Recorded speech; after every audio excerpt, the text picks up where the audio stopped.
We have the right speaker. Dr.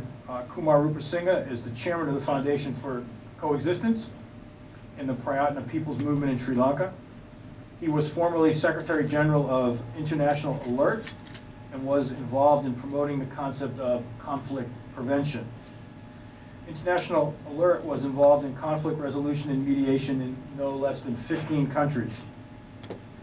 Before that, he was Deputy Director of the International Peace Research Institute in Oslo, which is another nice connection since that's where the prizes will be awarded. During his 20 years of work, he was the chair of the Forum for Early Warning and Early Response, chair of the Human Rights Information Documentation Information Exchange, and the international chair of the Commission on Internal Conflicts and coordinator of the United Nations Program on Conflict Resolution. He has authored and edited numerous publications on the field of conflict resolution. And I should also say that he is our partner in a program that we are doing on the combined legacy of Martin Luther King and Mahatma Gandhi, which will be a traveling exhibit that will go to 4 different cities in Sri Lanka in February. The idea behind that project is to celebrate what we're calling peace heroes. So people who provide models of nonviolent, productive actions to bring about justice in different ways in the world. Those programs will involve interfaith dialogue, they'll involve training programs, films, there'll be a national writing contest, there's a whole number of things that are affiliated with that.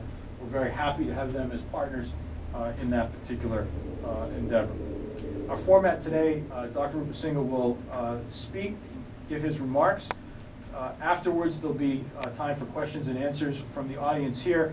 We're also able to take questions from our audiences in Kandy and Oliveville, which is where our 2 American corners in Sri Lanka are.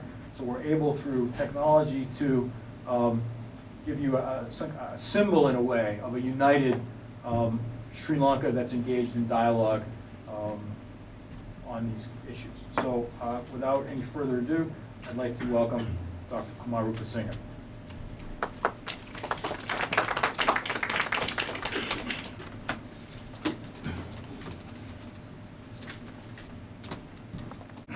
First of all, I'd like to thank the Director of the Center and the American Center for this opportunity.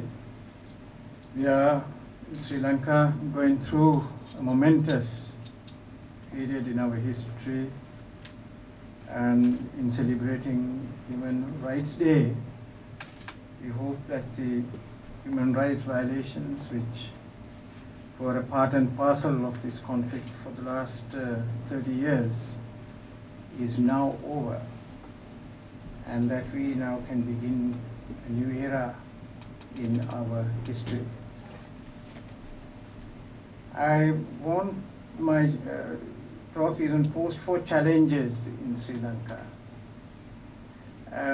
I was one of those who had argued publicly that the war in Sri Lanka should be ended through negotiations. I lost the argument. The war ended by war, and the termination of the war after 30 years was brutal, but it eliminated the presence of the LTT in Sri Lanka. And research, of course, also shows that wars, particularly ethnic conflict, wars often end through war, and that negotiated solutions reached in ethnic conflicts rarely remain for long. And that means that the difficulties in resolving these conflicts through negotiations. And there are 2 points I want to make when you end a war through war, if you like.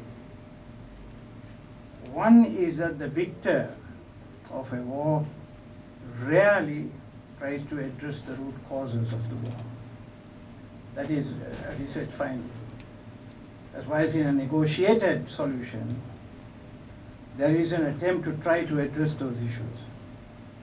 And the second finding, which is not too surprising, is that when wars end in violence, it's always extremely brutal and there are very large casualties.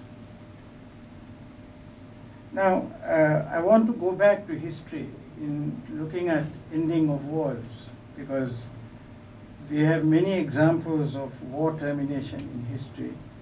And I just want to go back, since I'm in the American Center, to the ending of the Civil War in the United States. It was an extremely brutal war. Over 800,000 people died in that war.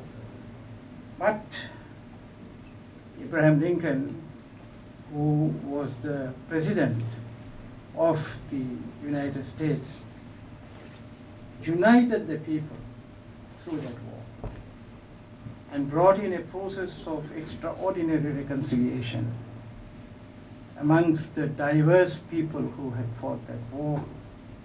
And the constitutional amendments that he brought not only freed the slaves, but eventually led to a black man today being the president of the United States.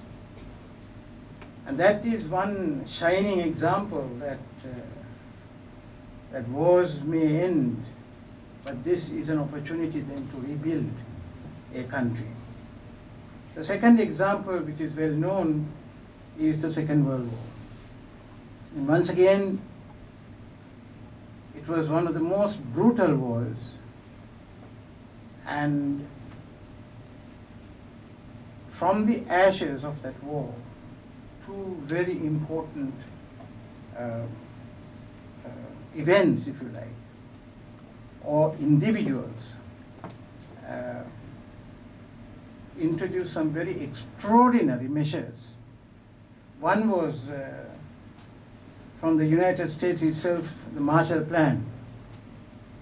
When Europe was devastated after the war, when large numbers of people were not able to eat in the streets, and there was starvation in Europe.